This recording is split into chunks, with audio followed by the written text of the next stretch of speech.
날마다 말씀과 함께 1월 20일 월요일 가정예배를 시작하겠습니다. 찬송가 452장 내 모든 소원 기도의 제목, 찬송가 452장 1절과 3절만 부릅니다. 내 모든 소원 기도의 제목 예수님 닮기 원함이라. 예수님 형상 나에게 위해 세상에 모게 졌네. 예수님 닮기 내가 원하네. 날 구원하신 예수님을 내 마음속에 지금 굳어서 주님의 형상이 지소서. 겸손한 예수 거룩한 주님 원수의 멸시 잡으시사 우리를 위해 고난을 받은 구주를 닮게 하옵소서. 예수님 닮기 내가 원하네. 날 구원하신 예수님을 내 마음속에 지금 굳어서 주님의 형상이 지소서. 이 시간 우리에게 주시는 하나님 말씀은 로마서 12장 14절로 18절입니다. 로마서 12장 14절로 18절 말씀을 제가 봉독합니다. 너희를 박해하는 자를 축복하라. 축복하고 저주하지 말라. 즐거워하는 자들과 함께 즐거워하고 우는 자들과 함께 울라. 서로 마음을 같이하며 높은 데 마음을 두지 말고 도리어 낮은 데 처하며 스스로 지혜 있는 채 하지 말라. 아무에게도 악을 악으로 갚지 말고 모든 사람 앞에서 선한 일을 도모하라. 할 수 있거든 너희로서는 모든 사람과 더불어 화목하라. 아멘. 최근에 무안공항에서 제주항공 비행기가 동체 착륙을 시도하다가 승무원 2명만 살고 197명 전원이 사망한 사건이 있었습니다.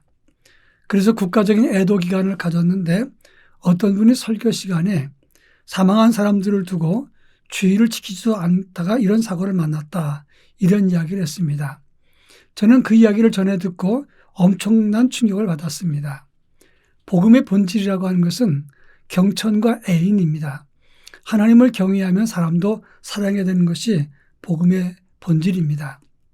그런데 저렇게 슬픔 만난 사람들을 공감하는데 그 공감하는 것이 일도 되지 않는 그런 모습은 참 큰일이다 생각을 했던 것입니다. 오늘 우리가 읽은 본문의 말씀은 로마서의 실천 부분입니다. 로마서를 분석해보면 1장부터 11장까지는 교리 부분으로 율법과 구원에 관한 것을 설명하고 있습니다. 그리고 12장부터 16절까지는 실천 부분인데 오늘 우리가 읽은 부분은 그리스도인의 생활은 어떠해야 되는가, 이것을 말하고 있는 것입니다. 본문에서 무엇을 교훈하고 있으며 특히 설 명절이 다가오는 우리들은 우리 주변 사람들과 어떤 자세를 가져야 되는가, 이런 문제를 살펴보겠습니다.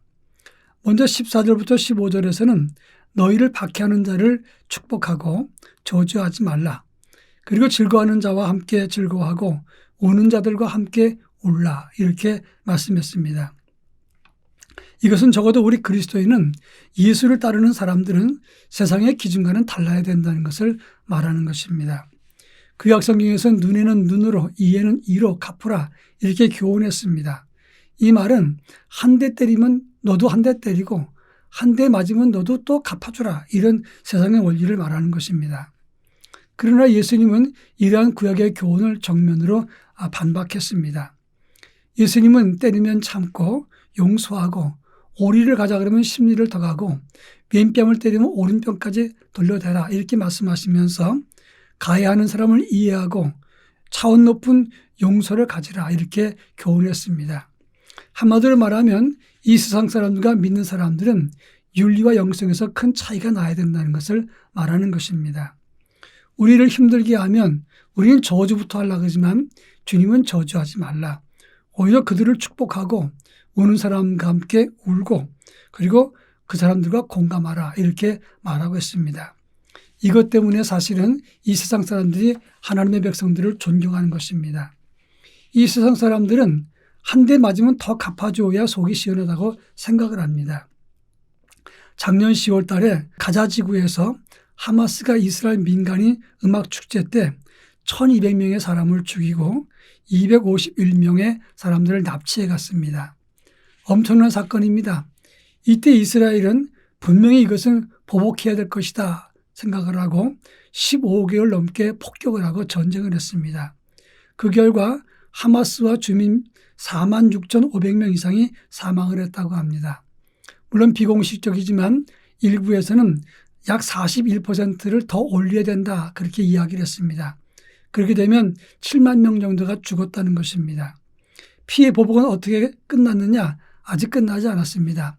사상자만 3만 2천 명, 난민이 12만 3천 명 이렇게 엄청난 피해를 갖고도 여전히 악을 악으로 갚고 있고 종전되지 못하고 있다고 하는 것입니다. 이 세상 사람들의 원리는 한 대 때리면 한 대를 더 때리는 것이 세상 사람들의 원리입니다. 그러나 중요한 것은 그렇게 해서는 이 땅에 평화가 오지 않습니다.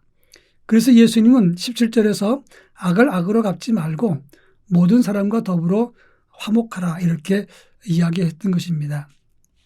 그런가 하면 16절에서 너희 마음을 같이하여 높은 데 마음을 두지 말고 낮은 데 처하여 스스로 지혜 있는 채 하지 말라 이렇게 말씀했습니다. 이 말씀은 자기를 늘 낮추는 자세로 살라 이런 의미가 있는 것입니다. 한마디로 말하면 예수님의 자기 비우심과 겸손을 본받으라 이렇게 말하는 것입니다.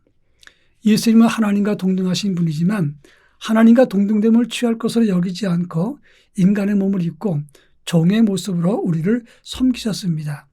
이것을 예수님의 자기 비우심 그리고 예수님의 케노시스라고 말을 합니다. 예수님의 자기 비우심과 낮아짐은 그것 때문에 우리가 구원을 받았습니다. 따라서 우리도 예수님을 따라 작은 것 알고 또 무엇을 가졌다고 우쭐하지 말고 자기를 낮추고 비우라 이런 의미가 있는 것입니다. 물은 항상 낮은 곳으로만 흐릅니다. 물이 흘러가다가 장애물을 만나면 그러면 고였다가 시간을 기다리면서 그 장애물을 넘어갑니다. 아니면 때때로 그 옆으로 피해가기도 합니다. 그러면서 낮아지고 가장 낮은 곳에 물이 고이고 모인다고 하는 것입니다. 이것이 물의 원리입니다. 우리도 물처럼 낮아지는 것을 찾아가는 것 중요합니다. 그리고 낮아지는 사람에게 큰 물이 모이게 된다는 원리도 알아야 된다고 하는 것입니다. 이제 곧 설 명절이 다가올 때 오랜만에 가족과 친척이 모이면 나를 미워하던 사람이 있으면 선하게 대해주고 그들을 축복해 주시길 바랍니다. 나를 비우고 겸손하게 상대방을 존중하고 이해하고 공감할 때 함께 즐거워하고 함께 웃고 함께 마음을 나눌 때 가정과 내가 속한 모든 공동체에 평화가 임할 것입니다. 금년 한 해 우리 모두 자기를 비우고 평화를 만들어가는 하나님의 백성이 되기를 바랍니다. 다 같이 기도합니다. 나를 비우고 섬기고 이해하며 아름다운 공동체를 가꾸는 그리고 그 공동체의 주인공 역할을 하고 또 그것을 만들어가는 하나님의 거룩한 자녀로 살게 하옵소서. 예수님의 이름으로 기도합니다. 아멘.